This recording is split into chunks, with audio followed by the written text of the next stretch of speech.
Welcome to exam हैंसिया। जय हिंद। आप लोगों को सत सत नमन। परम धाम से अच्छा है कि नर धाम की सेवा की जाए। परम धाम का अर्थ ईश्वर भगवान की सेवा। भगवान ने आपको सेवा के लिए जन्म नहीं दिया। अगर सेवा के लिए जन्म दिया होता तो केवल आपके अंदर वही दिमाग और उतना ही दिमाग है। तो प्राथमिकता ये होनी चाहिए कि आप मनुष्यों का या अपने भाई बहनों जितने भी संबंधी हैं कितना मदद आप कर सकते हैं, लोगों की कितना मदद कर सकते हैं। उदाहरण के लिए सोनू सूद को लिया जा सकता है, कितना संतुष्टि उनको मिलती होगी। अगर ऐसा आपके पास भी क्षमता है तो आप भी लोगों की मदद करें। पर्यावरण के इस चैप्टर में हम लोग कार्बन चक्र के बारे में अध्ययन करेंगे। क्या कार्बन चक्र?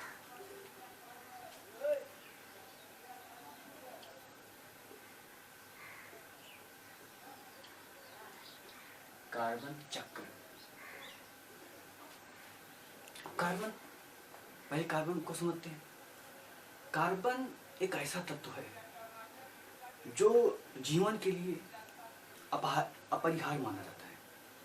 अब अपरिहार्य माना जाता है, ये मैं क्यों कह रहा हूँ? जैसे आपने सुना होगा कि नासा ने अपना रोवर कहाँ पर भेजा? मंगल पर भेजा। कहाँ पर? मंगल पर भेजा। ठीक है, किसने? नासा ने।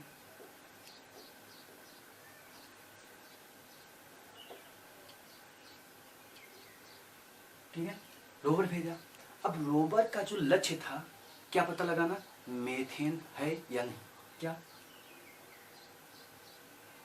पता लगाना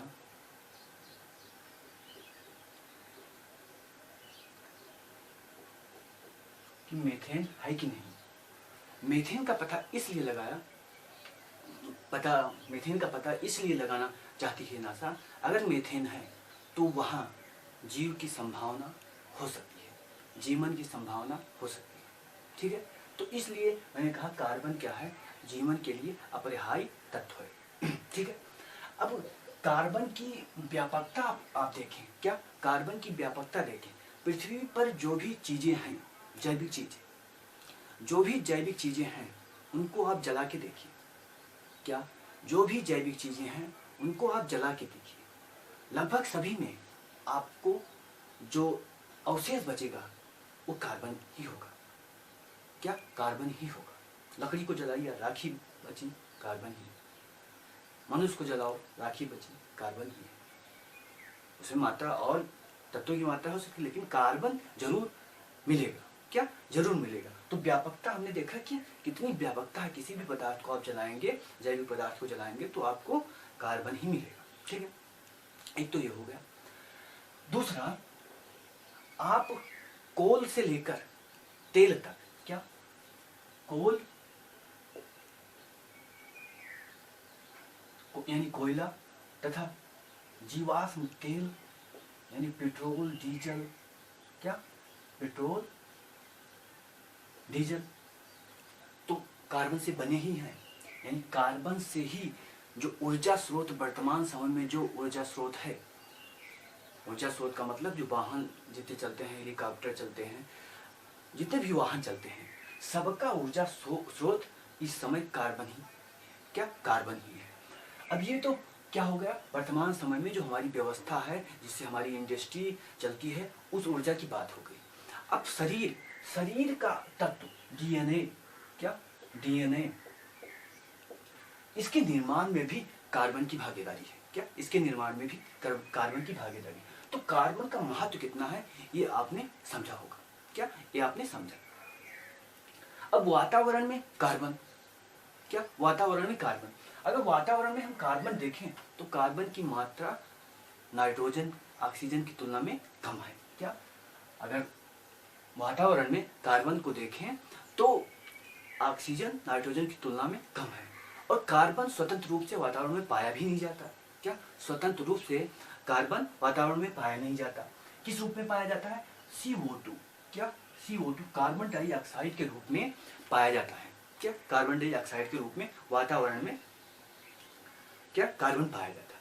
और कार्बन डाइऑक्साइड की सांद्रता जो है, क्या सांद्रता जो है वातावरण में, वो केवल कितना है 0.03%।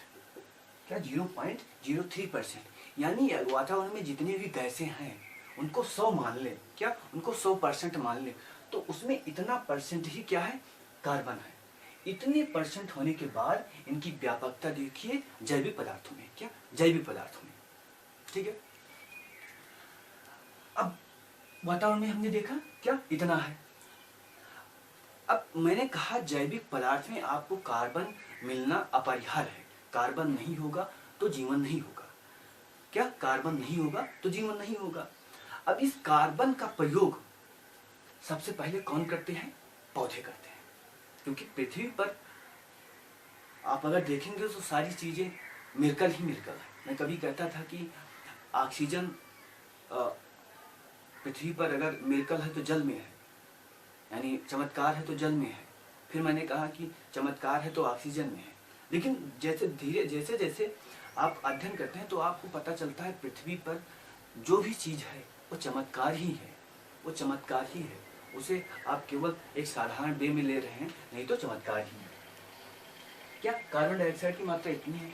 कौन इसका प्रयोग करता है, इसका प्रयोग पौधे करते हैं, क्या पौधे करते हैं। पौधे क्यों करते हैं, अपना भोजन बनाने के लिए।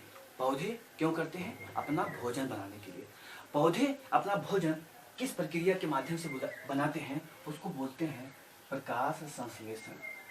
क्या प्रकाश संश्लेषण। संश्लेषण का मतलब क्या होता है, कोई नई चीज बनाना। संश्लेषण मतलब कोई नई चीज बनाना, बहुत सामान लेकर आपने कोई नई चीज बना ली, ठीक है। तो प्रकाश संश्लेषण, प्रकाश संश्लेषण एक ऐसी प्रक्रिया है जिसके द्वारा पौधे अपना भोजन बनाते हैं। अब प्रकाश संश्लेषण में पौधे क्या क्या क्या प्रयोग करते हैं।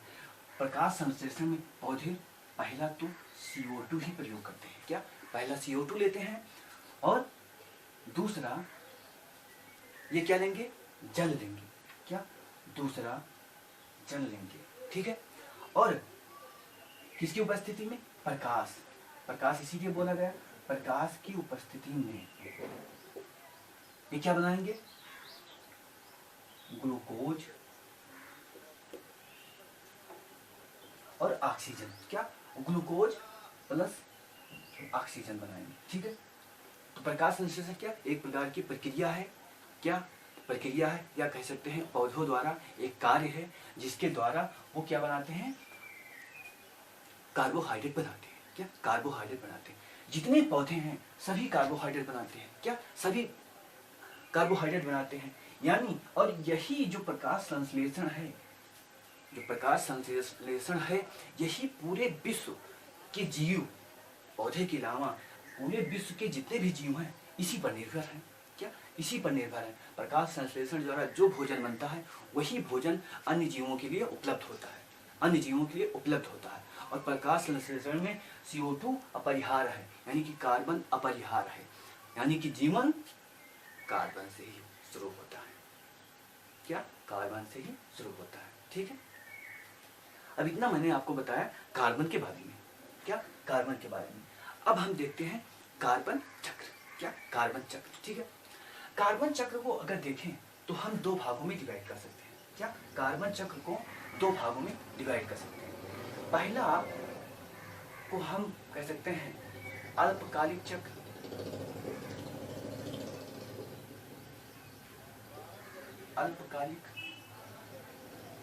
अल्पकालिक चक्र, और दूसरे को हम कह सकते हैं दीर्घकालिक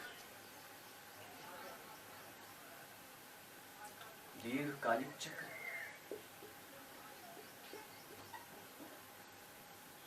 ठीक है।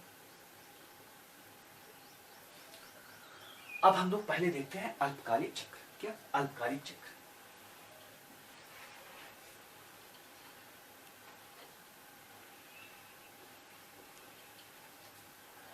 अल्पकालिक चक्र में क्या होता है?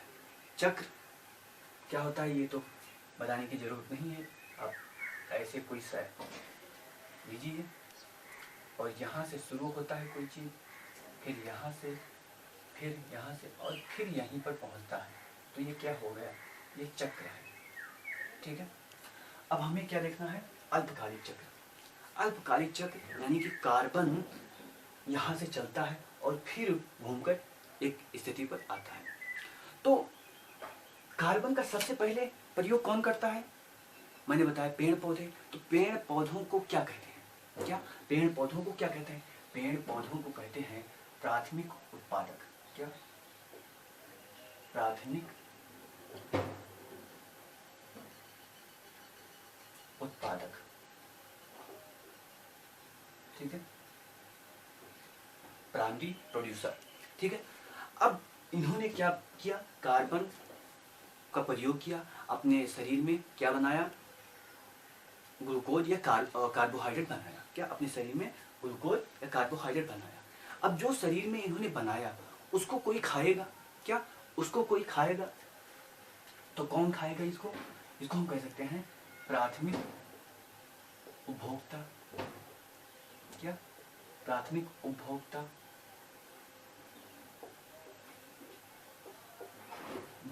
ठीक है, अब यहां से कार्बन यहां पहुंचा। ठीक है, अब इसी तरह द्वितीय उपभोक्ता। क्या? द्वितीय उपभोक्ता खाएगा। इसी तरह तृतीय उपभोक्ता और लास्ट में क्या आएगा? उच्चतम उपभोक्ता। क्या? उच्चतम यानी कि जो सबसे पोषण स्तर में सबसे क्या है? टॉप पर है, उच्चतम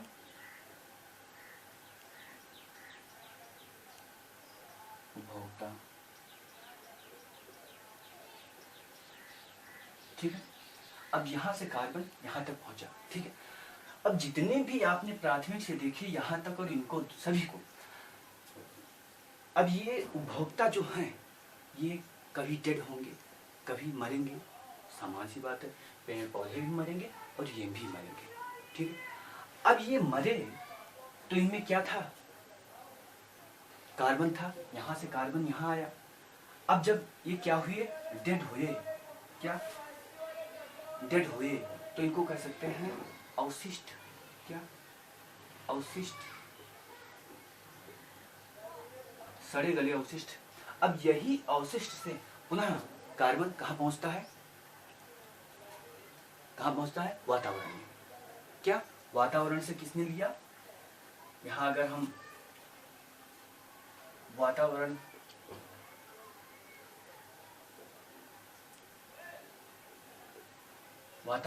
वातावरण से इसने प्राथमिक से और अवशिष्ट से पुनः वातावरण। तो ये क्या हुआ? एक सामान्य चक्र हुआ। किसका? कार्बन का। क्या? कार्बन। ठीक है,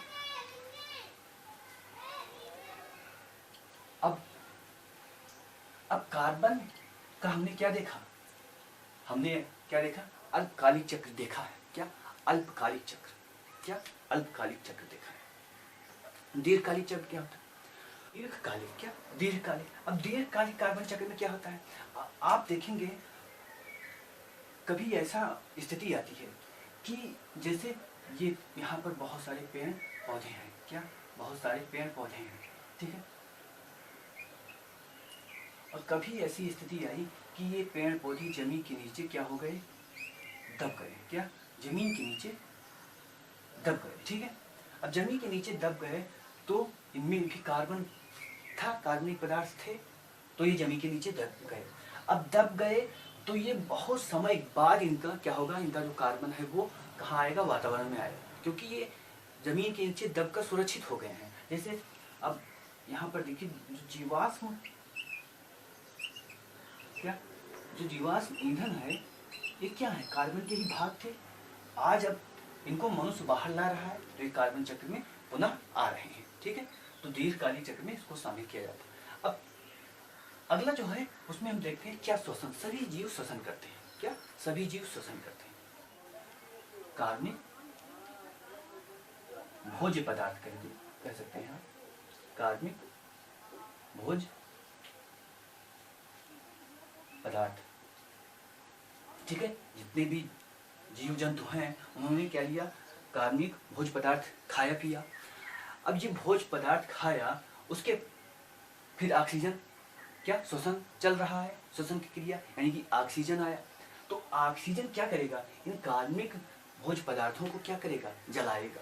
आप ऐसे मानिए, ऑक्सीजन क्या करेगा, ऑक्सीजन की उपस्थिति में क्या होता है, कोई चीज जलता बहुत जल्दी है। ऑक्सीजन अगर नहीं है तो नहीं जलेगा। कमरे में जैसे आग लगी है, अगर ऑक्सीजन है तो जलेगा, और आपने कमरे में बहुत सारा क्या कार्बन डाइऑक्साइड डाल दिया तो नहीं जलेगा, ठीक है। इसीलिए जब कोई कहीं भी आग लगता है तो कार्बन डाइऑक्साइड वहां पर छोड़ा जाता है कि ऑक्सीजन वहां पर ना रहे, ठीक है। तो कार्बनिक भोज्य पदार्थ खाया सभी ने, ठीक है, या सभी के शरीर में है।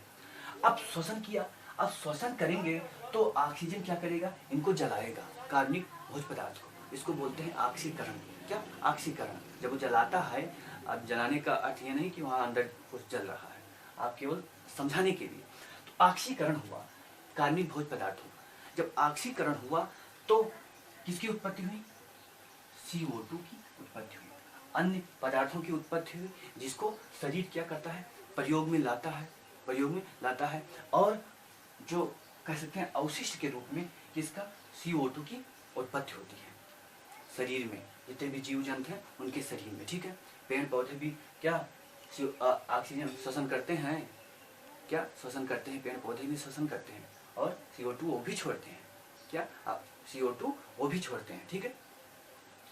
तो ऑक्सीकरण के द्वारा CO2 अवशिष्ट बना, और अवशिष्ट क्या पुनः वातावरण में आता है, CO2 पुनः वातावरण में आता है। तो इसको भी आप क्या कह सकते हैं, कार्बन चक्र में इसको भी आप जोड़ सकते हैं। तो कार्बन चक्र का इतना आपका एक ढांचा रहा, और कार्बन चक्र के बारे में जितनी भी जानकारी चाहिए लगभग मैंने सारा कंप्लीट करा दिया।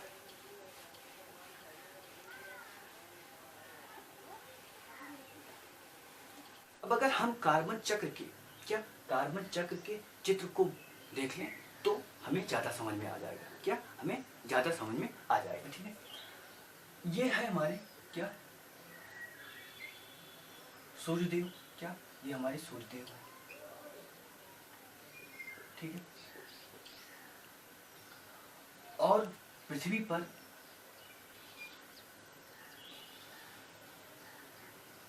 ये हैं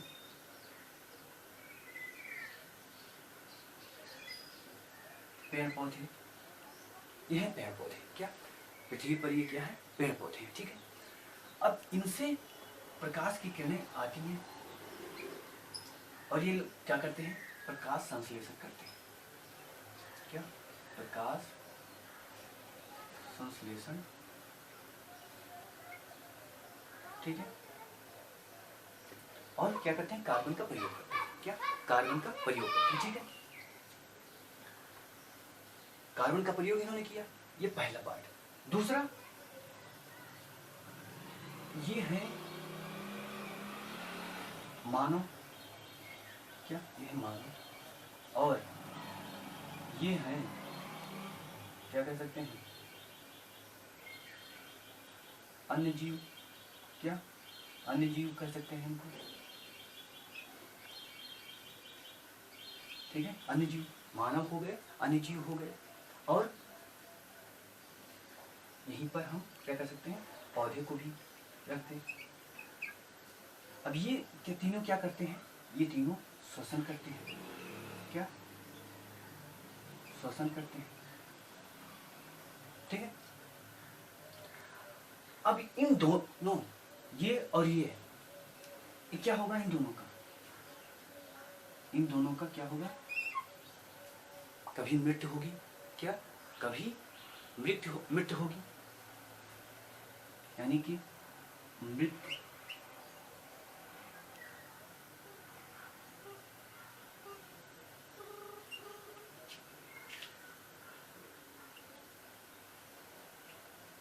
मृत पदार्थ, ठीक है। अब मृत पदार्थ जो हैं इनमें क्या है, कार्बन है, क्या इनमें कार्बन है, और ये पुनः कहाँ जाएंगे, वातावरण में,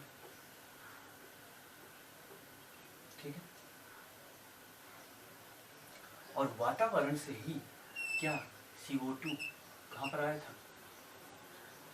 पेड़ पौधों के पास आया था। क्या इन पेड़ पौधों के पास आया था।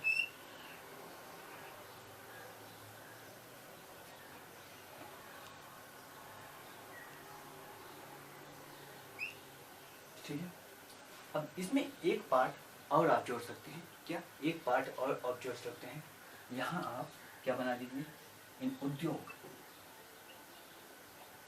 इंडस्ट्री से भी क्या निकलता है,